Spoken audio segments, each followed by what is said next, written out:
K-Wave 6 Radio and our host Kirk Spencer welcome you to our show bringing positive messages to today's world. And now, here's Kirk.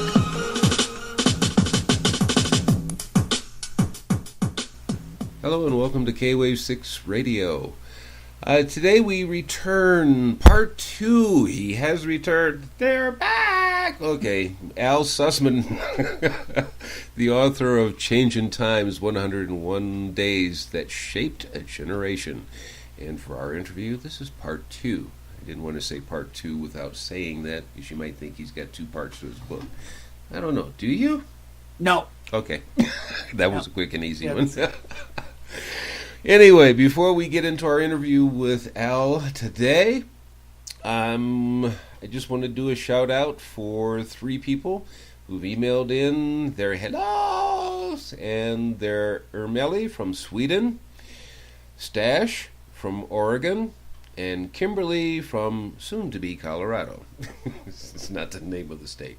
She's moving to Colorado. Anyway, just thought we'd throw that out. Make sure if you'd like to have your name and location read over the air, just give us a shout out on email, kwave6radio.tk, info@kwave6radio.tk. There we go, giving out the website, but that's okay. You can find the email and a form right there on the contact page of the website. Now that we have that done, and before we go there, thank you everyone who has tuned into our show, and we hope to hear from you as well. Anyway, back to the interview. Welcome to the show, Al Sussman. Good to have you back. Hi, Kurt. Very nice to be back. Enjoyed the one. Enjoyed part 1 very much. So did I. As a matter of fact, the way we keep talking off air, we might have to do a part 3, but we'll see. We'll see. Right. No problem for me. Well, I always have fun talking with you. Like I said off air, you feel like a guy I just grew up with. You know, it's just one of those. You just got that friendliness about you. That's very nice. I appreciate it. Well, I appreciate your friendliness and your book, everything. But let's go into the book, because when we had our last interview, we left off talking about Cassius Clay, and for those who don't know who Cassius Clay was, I say was because he changed his name, and Al gave his introduction, and he changed his name to? Muhammad Ali. There you go. He was actually, the day after Cassius Clay won the heavyweight championship over Sonny Liston, he held a press conference in which he confirmed rumors that had been going around his training camp that he had been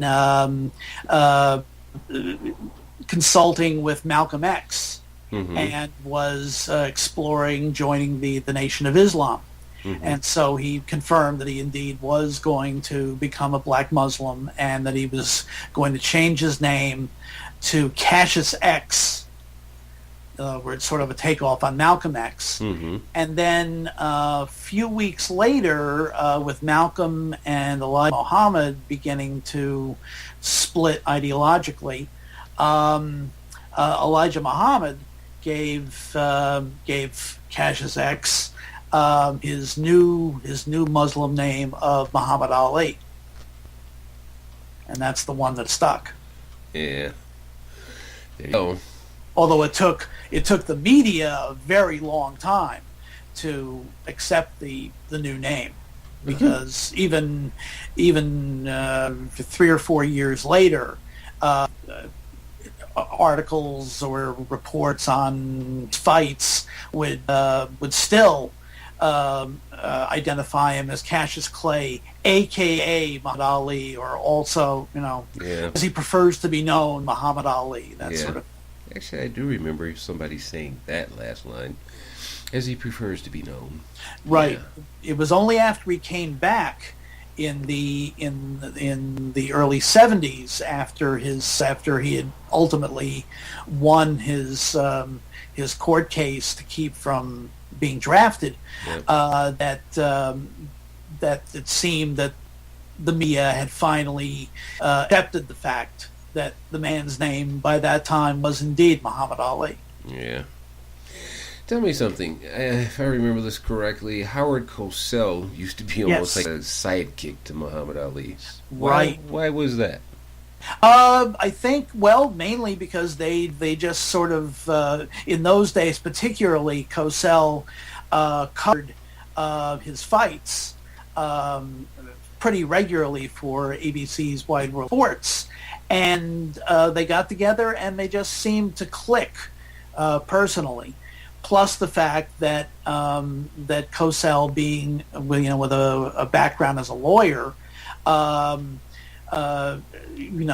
very much defended Ali's position on the draft, particularly, and was probably his chief defender when in April of '67. Ali decided not to take the step and, accept entrance into the army, and was immediately stripped of his heavyweight championship, with which Cosell said was illegal. Yep.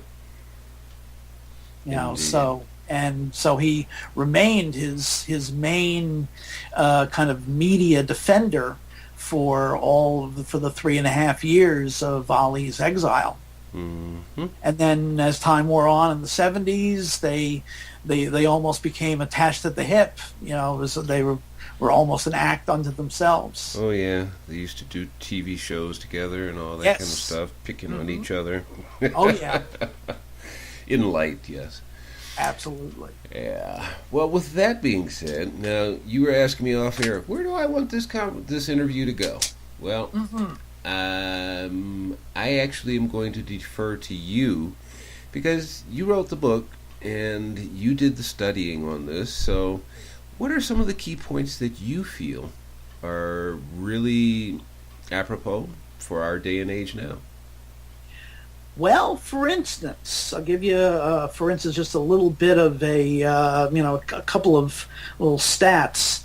The population. I'll give you a good example of how things have changed. New Year's Eve of 1963 into 64.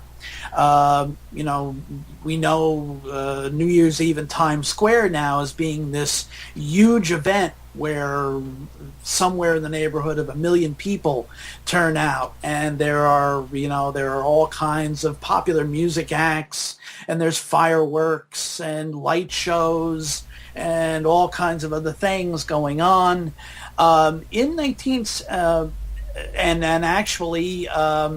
If the people who are demented enough to go to Times Square to take in that, they have to be in Times Square by about 3 p.m, and they can't leave, and there are no partisans.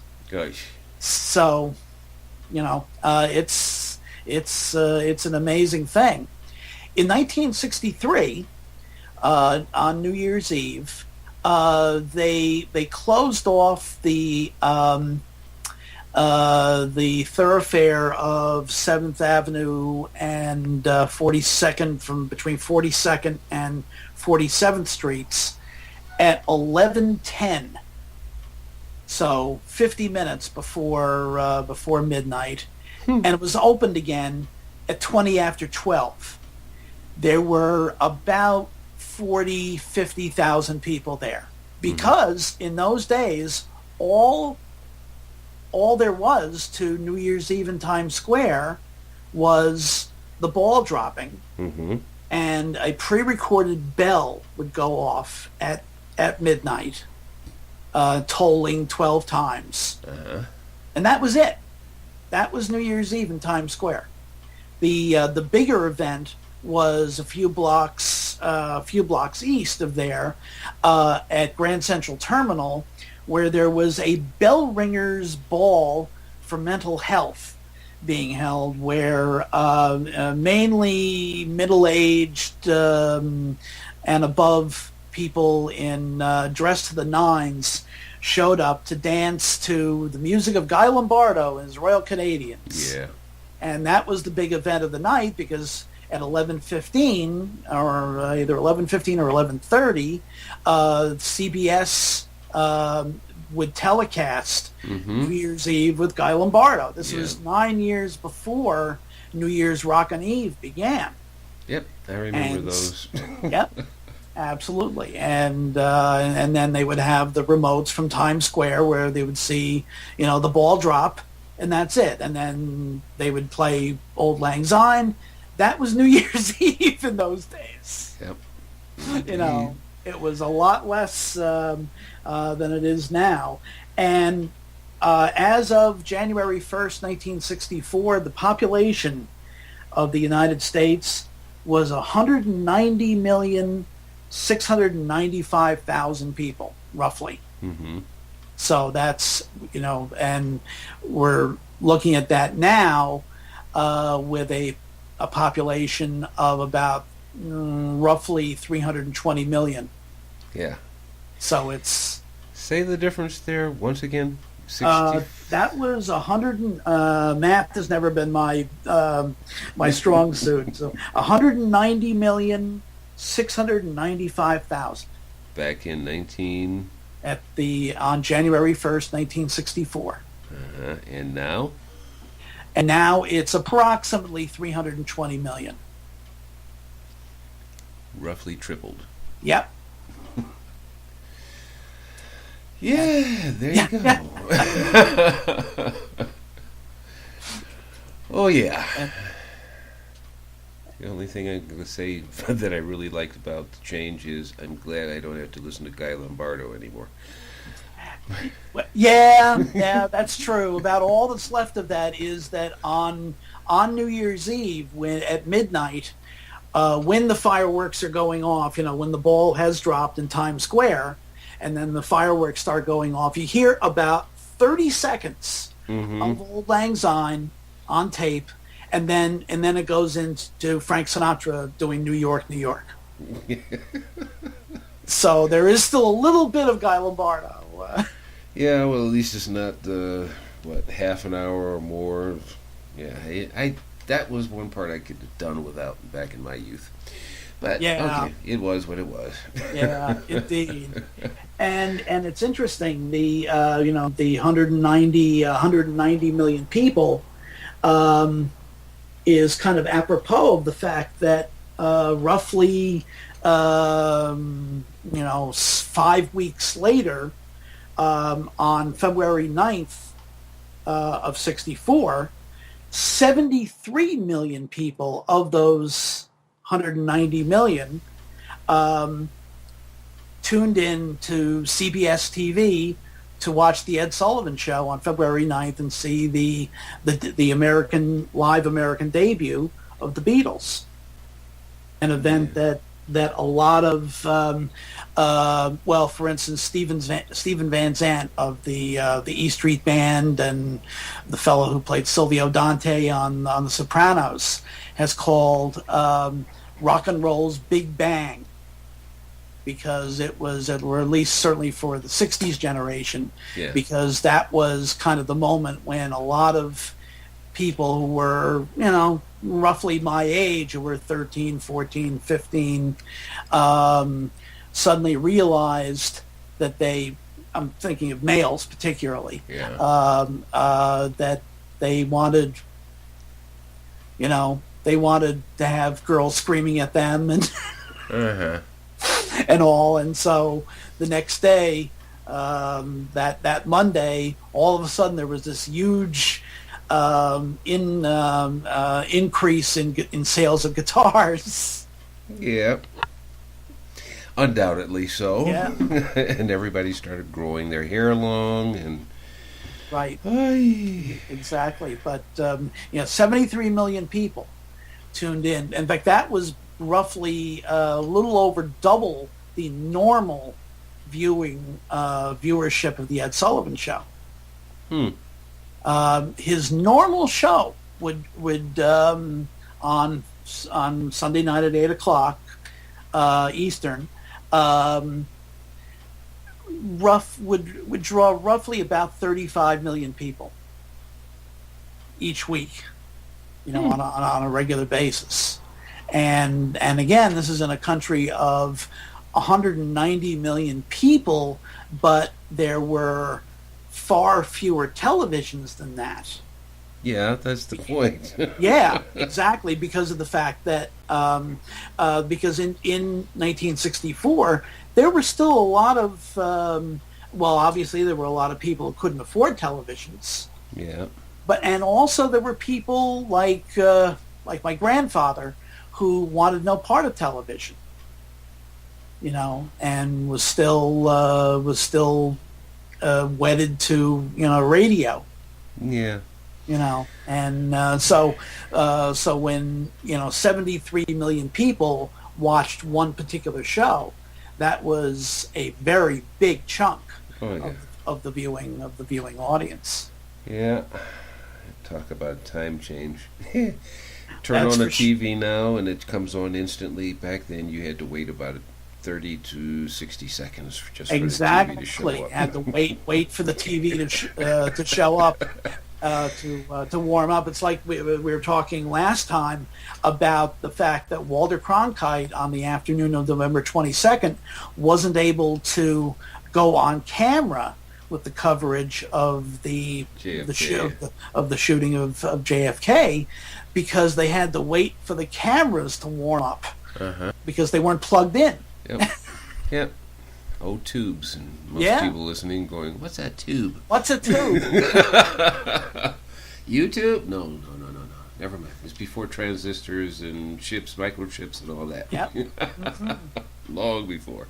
Yeah. Anyway, we're going to take our first break. We're going to come right back with my guest today, who is Al Sussman, the short author. He's the author of the short title, Changin' Times. And I'm a short author as well. Oh, okay, I'll take your word for it. Stay tuned. We'll be right back.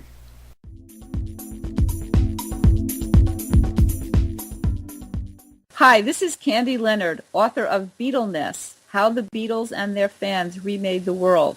And you're listening to K-Wave 6 Radio with Kirk Spencer. Are you ready to put an end to thinking about how you wish it were and take action? Take this step to find out more by going to coachingbyria.com.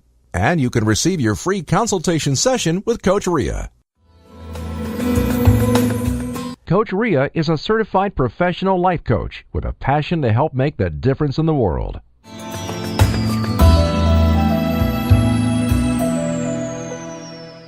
Hey everybody, this is Suzanne Perry, founder of LoveShouldn'tHurt.tv. You're listening to K-Wave 6 Radio.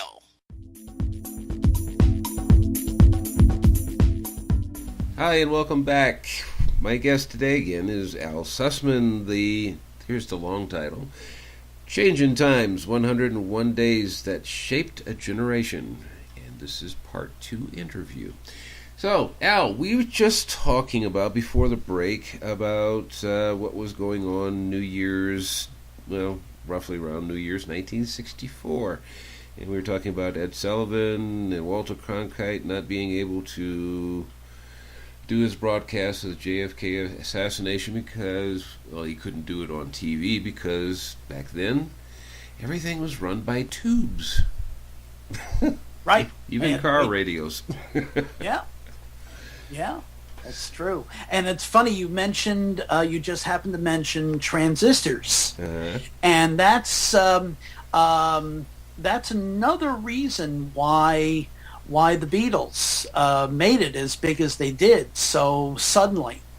It was because of the fact that that a lot of young people, perhaps, especially this was just after Christmas of '63, the transistor radio was becoming more and more of a factor in the lives of teenagers. And, this was like the first, Vivek Tiwari, the author of a wonderful kind of graphic novel about Brian Epstein, has mentioned the fact that that the transistor radio was sort of our generation's iPod. Oh, yeah. Transistor radio is what was it? I'm going to describe it here. You can correct me if it's necessary. But Sure. we thought it was the coolest thing because you could actually put a radio in your shirt pocket, but it was the size of a pocket dictionary. Right. Yeah, compared to today's, iPods and MP3 players and all those things. Yeah, we thought we were cool. And they usually took 9-volt batteries, if I remember correctly. 9-volt batteries. Yeah. They did get smaller as time wore on. So they did, fit either in a jacket pocket or whatever. In fact, they were probably smaller than the rapidly growing iPhone is. Because now the iPhone is now about at least the new ones are like 5.5 inches. Yeah. And they're becoming almost too big to put in one's pocket. But a transistor radio could fit very nicely in a jacket pocket. But that was like the first real type of portable way of listening to music. Yeah, I'm laughing because I'm thinking about this guy. Earlier this year, he was walking down the street, he's wearing a suit, and he's got his cell phone out, and he's got it in his hand, and I'm going, that has to be a cell phone because it's too small to be a tablet. But the thing was, why would you want something that big? The idea of having a cell phone was to have something small. Right. Right. But now the problem is that now with the all of the various things that you can access via an iPhone or an Android phone, or you can watch movies or whatever. Oh, yeah. They want it to be a little bit bigger. Yeah. So that's why now you've got an iPhone that's 5.5 inches in diameter. Yeah. Yeah, if I go back to a phone, if I go back to cell phones, I'm going back to a flip phone. Yeah. Not the old Motorola's, the new ones. I mean, right. I was checking them out just recently. Samsung has them. And I'm giving Samsung an ad here, but anyway. Sure. Yeah, they've got to still have the flip phones, and it's like, that's all I really want. Yeah. I don't want the internet and everything on my cell phone anymore. I had a smartphone a few years ago. And when I started working more at home and whatnot, I didn't need to travel, so I sold it. Yeah. But yeah. One of my colleagues at Beatle Fan Magazine and the Fest for Beatles Fans, he had a flip phone up until maybe 4 or 5 months ago when he was kind of mandated at his job. They said we're giving you an iPhone, and you're going to use it. Yeah. And so not only is he using it, but also he's even texting now. Yeah, there you go. But let me take you a trip and back in the Wayback Machine. Yes. Talk about going back to 1960 something. Mr. Peabody and no.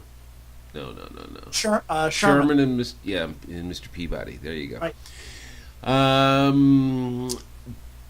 This is really off the cuff, but I just want to see if you knew anything about these. There used to be little AM radios that we had, and this is dating back to the late 50s, early 60s, when these little radios you could clamp. It was just one alligator clamp, and you actually clamped it to something that was grounded, such as a metal lamp or something like that, and it would actually work without batteries, just from running that little wire to something else that was metal. Did you ever have those? I never had one, no. Huh.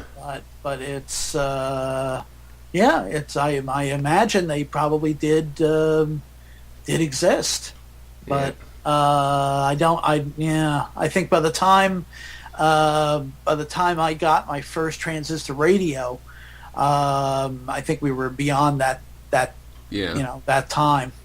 Yeah, well, technology is. Yeah. If I can't make any money from it. Yeah. Yeah, that's true. Well, yeah, people may kind of question that, but I'm going to venture here for a little bit. If you just want to go check this out any place on the internet, you just put in Detroit electric car and then notice the date that it was manufactured. Oh, really? You don't know about that one? No, I don't think so. 1921. Oh, yes. You know what? I did see a reference to that actually very recently. Uh-huh. Because in the morning, I guess if people that know me from Facebook or Twitter, they know that in the morning I post sort of almanac-y type things of, birthdays or this happened on this day in history, things like that. Like 35 years ago today was the beginning of the Iran hostage crisis, as we're taping. Things like that. So as I, because I have about 3 or 4 sources that I use, and I did come across the mention of the first electric car very, very recently. Yeah, and then it goes back to 1921. Yeah. There you go. Yeah. Can't make money from it. Gotta squash it. Yeah, exactly. Either that, or just have patience. So it only took 90 years for it to finally become reality. Oh yeah, and Nikola Tesla with his thing on digital electronics back in the 1912, I think it was. He did this broadcast from New York to London wirelessly. Oh, really? Yeah, something like that. Wow. And they're just now really getting, well, a few years ago they really started into it, especially with cell phones. Yep, sure. But Tesla's the one who came up with it Wow. over 100 years ago. Yeah. So it's not new, it's just been released. Yeah. Thinking about this, in the 60s, Teflon was the big new thing. Mm-hmm. Guess how old Teflon is? Jeez. I have no idea. 70 years old. So you're talking 1940. We're talking during the war. You got it. Uh-huh. And just like, what was it? What's this? The famous calculator company, Texas Instruments. Yes.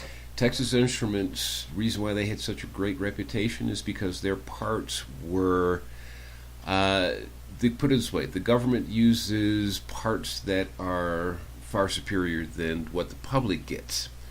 And the parts that were put into Texas Instruments were originally designed for the military or for the government, but they were just a little bit under the government standards.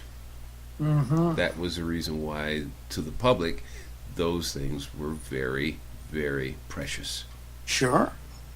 So that's true. Usually it goes through government use first, and then if it's successful and they like it, and it can be applied to the public. That's how it happened. That's how we got the internet. I was just going to say that's what we're on right now. Began as a government entity. Yep. There you go. But enough of my little trivia. This is sidestepping your book. Let's get back into this. That's fine. Yeah, well, we're just having fun talking about stuff that we know about. So, anyway, you want to pick up from Ed Sullivan, or do you want us to take a step into a different direction? Well, actually, to kind of expand on Ed Sullivan and all, because people associate the Beatles with the beginning of the British invasion, of the musical British invasion. Although actually, when you really think about it, the Beatles were so much bigger and so much more successful than any of the succeeding British bands. They really cannot be. They were a phenomenon on their own. But if you expand the British invasion concept into other forms of pop culture, film, television, Broadway shows, the British invasion actually began in the fall of 1962. When first Anthony Newley's Stop the World, I Want to Get Off premiered on Broadway, and particularly in October of 1962, right around the time of the Cuban Missile Crisis, when Beyond the Fringe, an English it was part of what they called the English satire boom, and it was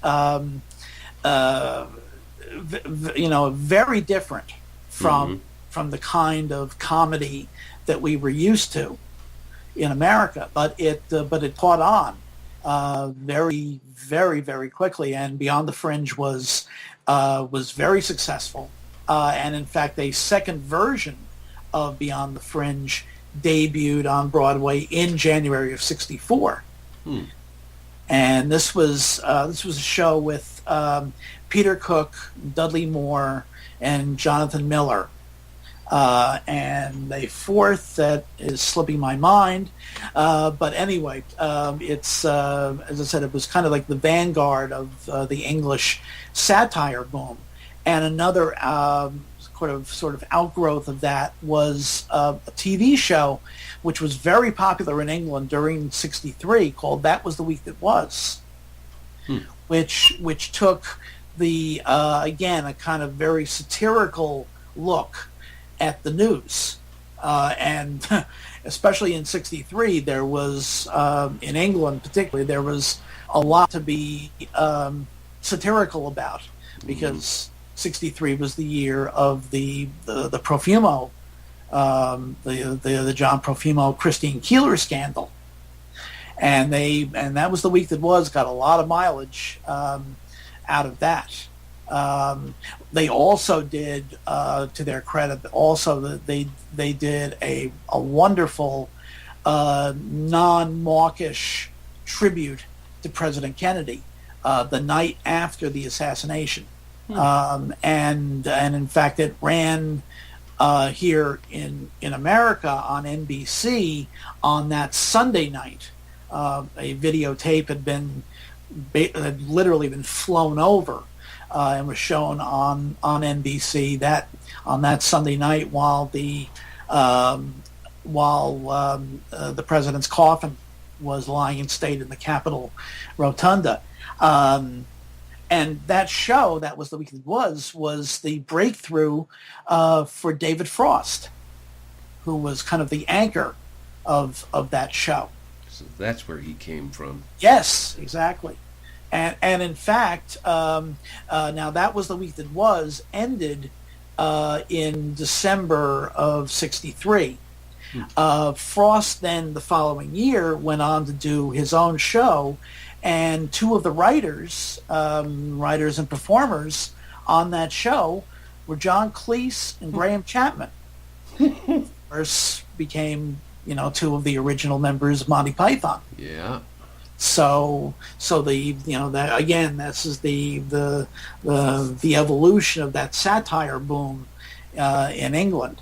Also in film, one of the most successful films of '63 was Tom Jones, which starred Alfred Finney and was directed by Tony Richardson. And Richardson was particularly one of the foremost, as they called them, new wave directors in England. Richard Lester, who would produce the Beatles' first film, A Hard Day's Night, was another one as well. So there was really a pop culture British invasion going on, really a good year and a half, nearly a year and a half before the Beatles actually did finally break through in America. Interesting. We're going to take our second break before I forget to do this again. Anyway, stay with us. We'll be right back with my guest, Al Sussman.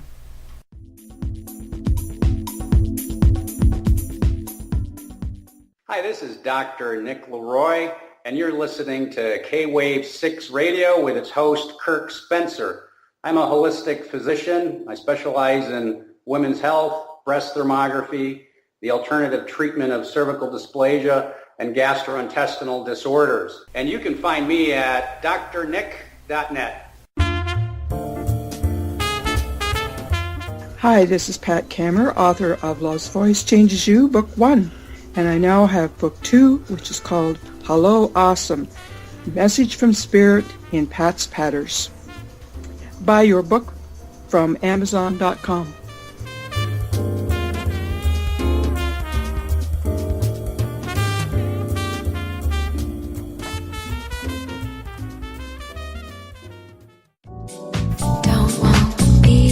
Do you need a website or a webmaster for your business or hobby?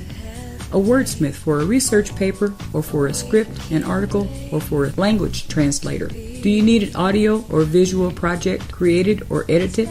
Contact K-Wave 6 Productions at www.kwave6productions.tk for all your website, writing, audio, and visual needs. Our rates are competitive and our services are excellent. That's K-Wave 6 Productions at www.kwave6productions.tk or email us at info@kwave6productions.tk.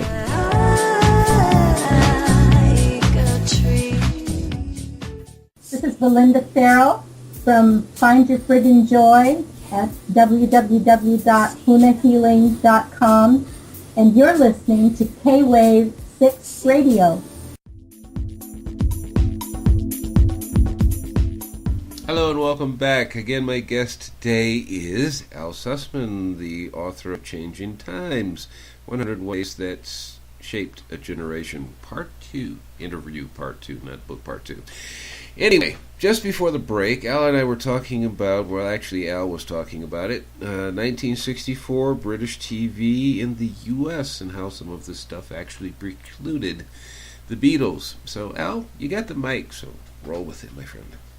Well, we were talking about That Was the Week That Was, which was a very successful satirical current events series that ran in England during 1962 and 63.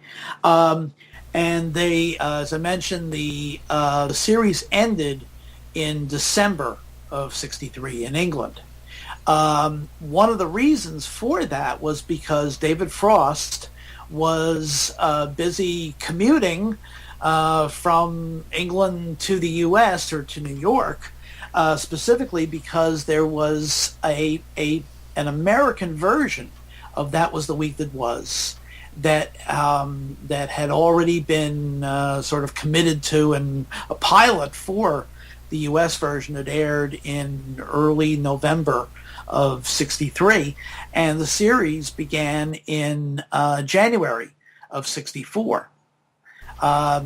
It was a little bit different because it wasn't quite as youth oriented as the British series had been. All of the members of the TW3 team in England had been young members of the British satire boom.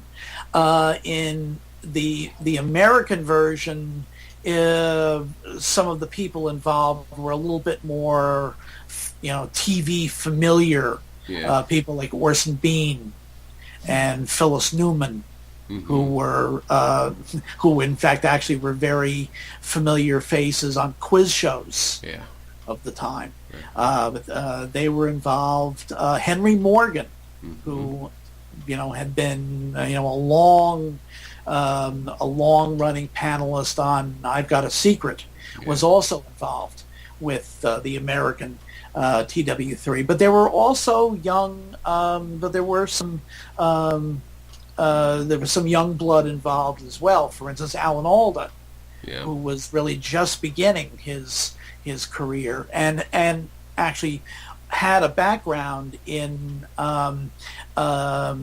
comedy satire from his days in college. He was part of the cast of the American That Was the Week That Was, and one of the sort of the musical the sort of in-house musical composer for that show was a former mathematics professor named Tom Lehrer, who I think people probably remember from some of the very popular satire pieces that he wrote and performed during the 60s, like the Vatican Rag, things like that. Yeah. No, I'm sorry. I started going back into Father Benedict. Was it? Oh, Father Guido Sarducci. Yes, Sarducci. There you Yeah, go. so this is like a decade before. Yeah, exactly. Before Saturday Night Live, and which, was obviously Saturday Night Live's roots are in exactly that kind of satire that was going on both here and in England in the mid '60s. The problem was that it wasn't, the satire wasn't quite as well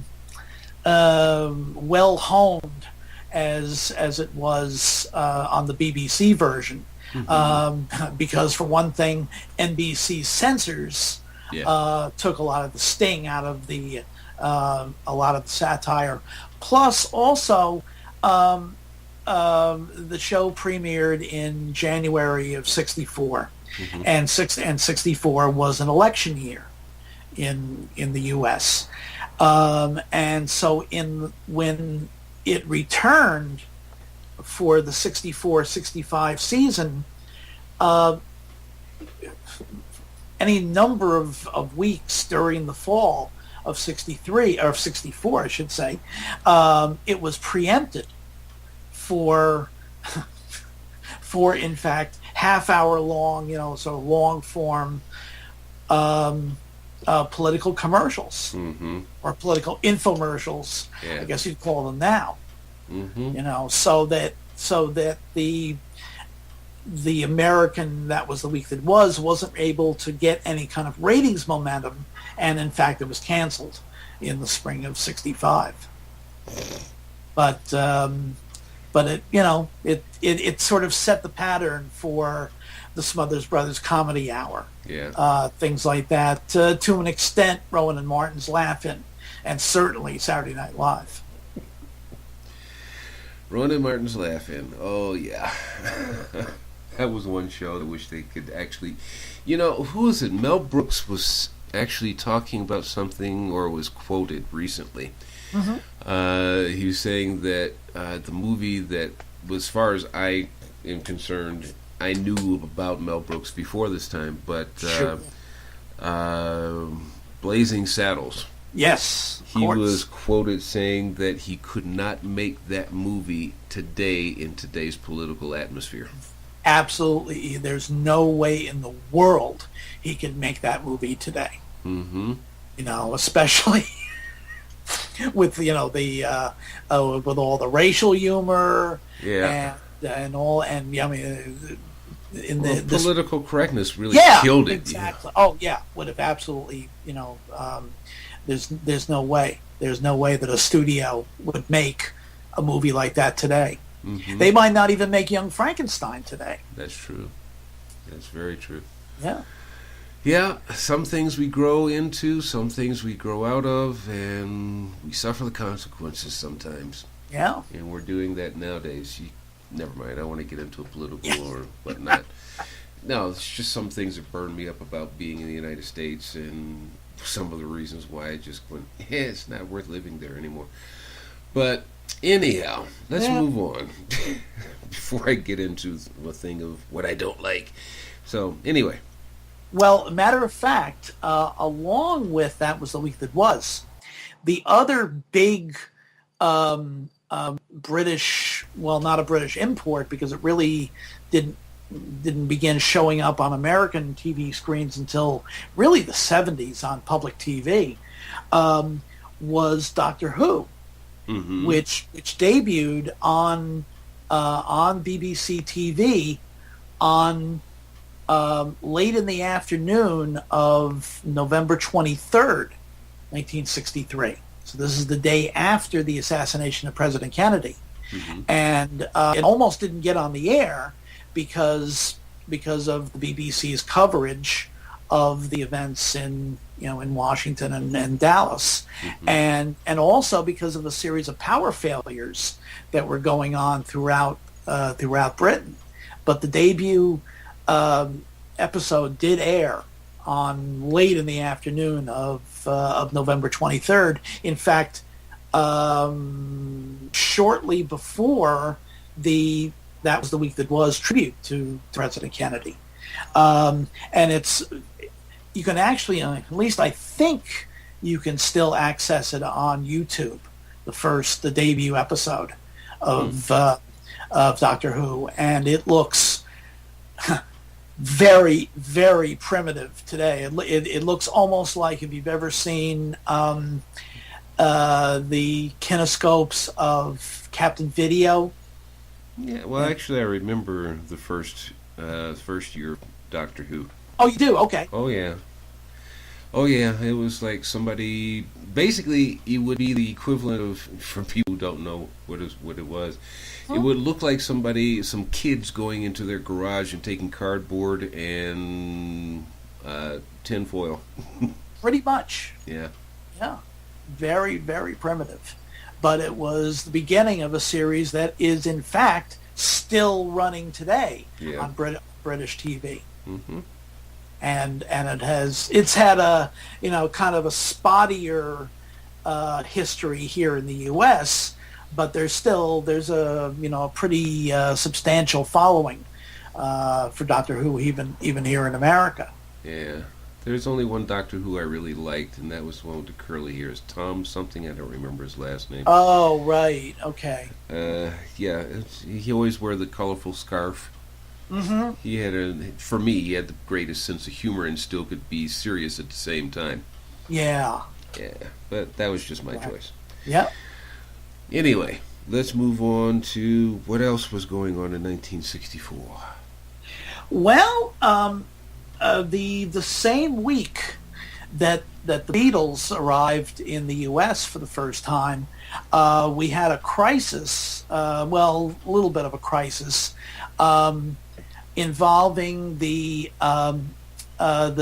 U.S. naval base at Guantanamo Bay, a name that I think a lot of people have become more familiar with in the last 10 years or so. Oh, yeah. There had been an incident. Obviously, relations between the U.S. and Cuba had, of course, obviously, was still. This is a little, not even a year and a half after the Cuban Missile Crisis. Yep. So relations between the U.S. and Cuba were still very, very strained.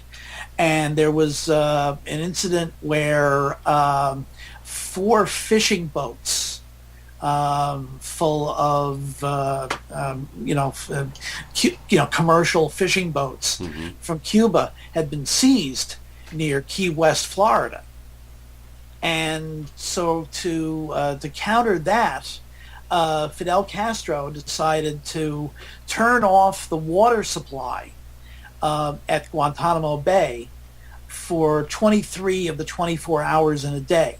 In other words, had it running only for an hour a day. Mm-hmm. And so that stirred up another little brush fire, diplomatic brush fire. Of course, Barry Goldwater, the leading Republican contender for the presidential nomination later on that year. Always helpful. Barry suggested that what we should do is to send the Marines in and have them, basically invade the naval base and have them turn the water on. But it was one of a number of little diplomatic brush fires that erupted during that winter. But it was the one that was most in the news, literally at the same time that the Beatles were arriving in America. Yeah, Barry Goldwater kind of scared a lot of us back in those days. It's really interesting that the Goldwater, because the actually the 50th anniversary of the election of 1964 was the day before we're taping this, and it's very interesting that the Goldwater was looked on as this trigger happy warmonger who was who, if he was if he had been elected, was going to escalate the war in Vietnam. And as it turned out, of course, the war in Vietnam was escalated, but not by Barry Goldwater, but by the man who defeated him. Yeah.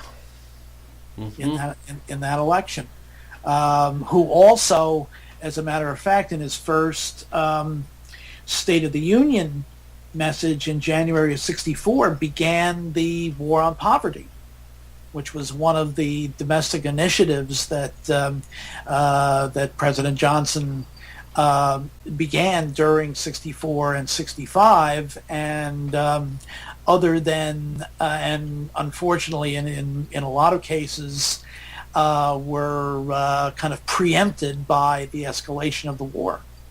Mm-hmm. So it's the kind of things that were going on. At the in December of '63, that we had 16,000 troops in Vietnam. This is following the coup that had deposed and resulted in the assassination of No Ninh Diem and in early '63. Mm-hmm. We're going to stop right there, because we're going to take our last break. And when we come back, we're going to see if we can wrap up this 101 days. If not, we'll just have to do a part 3, which is no problem for me. Anyway, stay with us, and we'll be right back.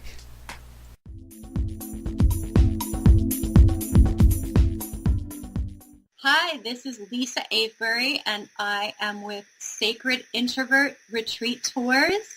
We're heading off to Glastonbury this May, and we hope you'll join us. So check it out, sacredintrovert.com. And I'm at K-Wave 6 Radio, and I'm feeling super honored and blessed to be here. Have a beautiful day.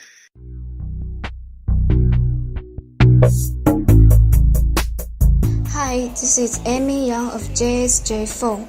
We are providers of junior iPhone, iPad, iPod, also Samsung, Sony, Nokia parts and accessories at very good quality and low prices. We sell to individuals, and companies have 3 to 5 days delivery time by DHL or UPS. We do delivery in 24 hours after payment confirmed. For more information, see our website www.jsjphone.com www.jsjphone.com.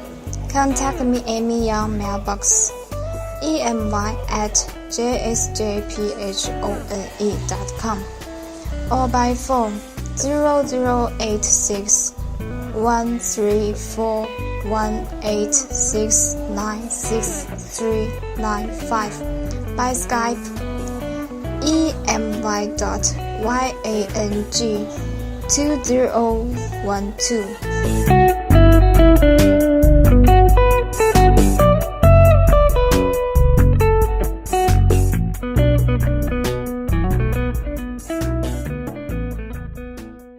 Yes, honey. This is Marlo Wright of mbymarlo.com, and you're listening to K-Wave 6 Radio.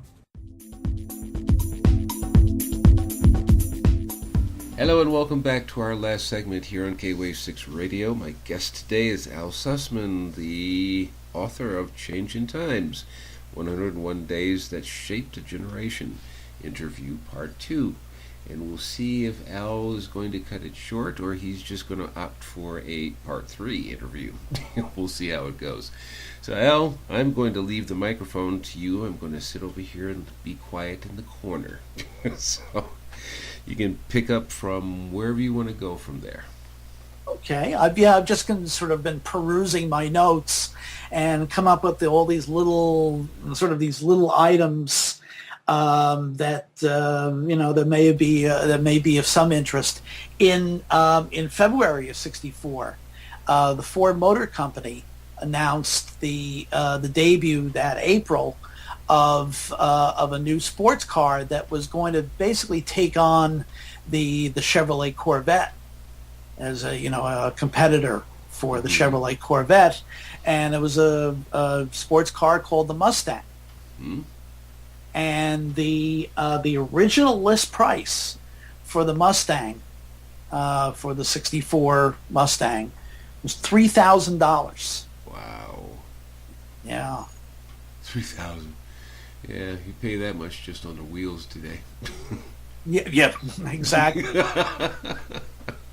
The custom wheels, of course. Yes.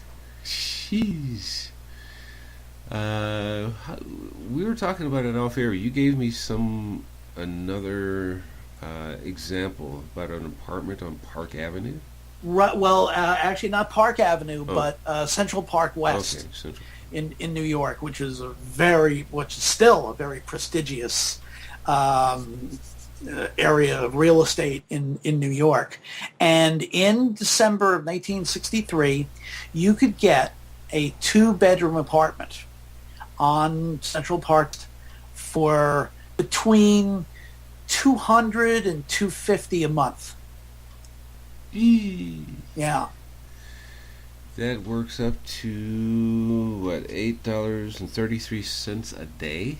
Something like that. And you could get a studio on Central Park West for, about $125 a month. Jeez. Just think, minimum wage back then was, back in 67, 68, it was $1.65. Mm-hmm. So we're talking probably closer to $1 or thereabouts mm-hmm. In 1964. So a person or two people just earning minimum wage could have lived in Central Park West. Yeah. In a, 2-bedroom apartment? A 2-bedroom apartment, yeah, absolutely.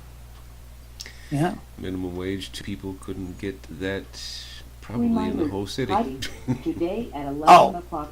Oh, absolutely not. There's no way. There's no way to today. Oh, forget it. For an apartment on Central Park West, forget it. First of all, you wouldn't be able to rent it, for one thing. You'd have to buy it. And it would probably be, probably, a couple of $1 million at least. Yeah, no. Yeah. No. I just want to live at home. I don't want to, anyway. I don't want to cut you short, so let me stop with my ad-libbing here. So. Oh, that's fine. There was one little, this is a weird thing. This was a Twilight Zone moment. When I was doing the research for the book, one of the things I did was I spent several months in the basement of a public library in Hackensack, New Jersey, going through the New York Times for every day through the period that I was dealing with here. Mm-hmm. And when I got to the front page of the New York Times for Sunday, January 19th, 1964, I took a look, and there, on the front page of the Sunday Times, is a picture of the Twin Towers of the World Trade Center, which, and actually by the time, the time I was doing the research, it was still, not all that long after September 11th, and it was still during that period where, you'd see pictures of the Twin Towers and your stomach would, go a little gaflooey.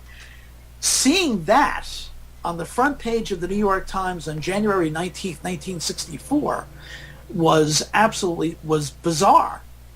And what happened was that the day before, the Port Authority of New York and New Jersey had a press event at the New York Hilton, where they basically announced what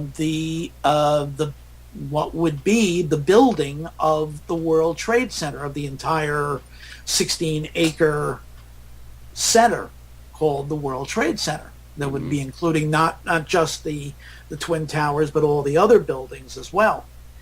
And what they had was this giant scale model of the entire 16-acre area as it was being forecast at that point. But the center of it was those two towers, and I mean, they looked for all the world like the actual Twin Towers that we remember. Even including the antenna, the TV antenna on the North Tower.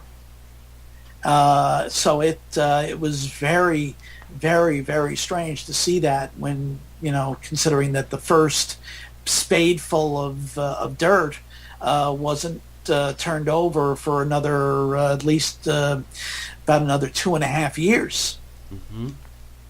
So that was, as I said, that was a Twilight Zone moment. Yeah, I remember when it was news that it was being built, and then shortly afterwards, Chicago had to come up with Sears Tower. Yes, right. I think that the Twin Towers were the tallest buildings in the world for about 6 months before the Sears Tower was completed. Yep, and before that was the Empire State Building. Yeah, that's true. Yep, indeed, it's really weird. Yeah. Anyhow, let's see what else we can cram into the next few minutes. What else do you have to tell us about 1964?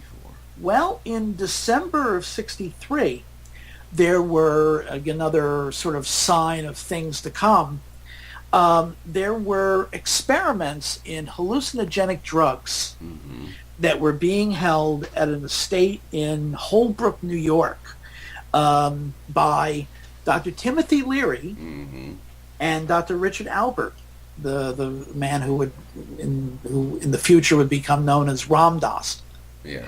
And indeed, these experiments were basically the foundation for the book that they would write together, and which we published the following summer, called The Psychedelic Experience, which was kind of the sort of the textbook for the psychedelic generation. Yeah, for the psychedelic generation, exactly. Yep. Yeah, it's and especially let's face it, in December of 1963, the average reader of, say, the New York Times, which is where I found the article, had no idea, what LSD was or any kind of hallucinogenic drugs, and certainly had no idea about the sort of the side effects of the psychedelic experience. Yeah, I know a little bit of the history, and I don't want to get off into this too much. Yeah, I'm sure. Yeah, but was it Adolf Hitler was... it's been equated that he used it during his reign as leader of the Third Reich, and what was it? It was used with the CIA in experiments before Timothy Leary and Robert came out with their introductions to it. So yeah, it went through the government first. Just going back to what we were talking about a couple of segments ago. Right. So, yeah. Very, very true. Yeah. So, anyway, continue on. I'm sorry.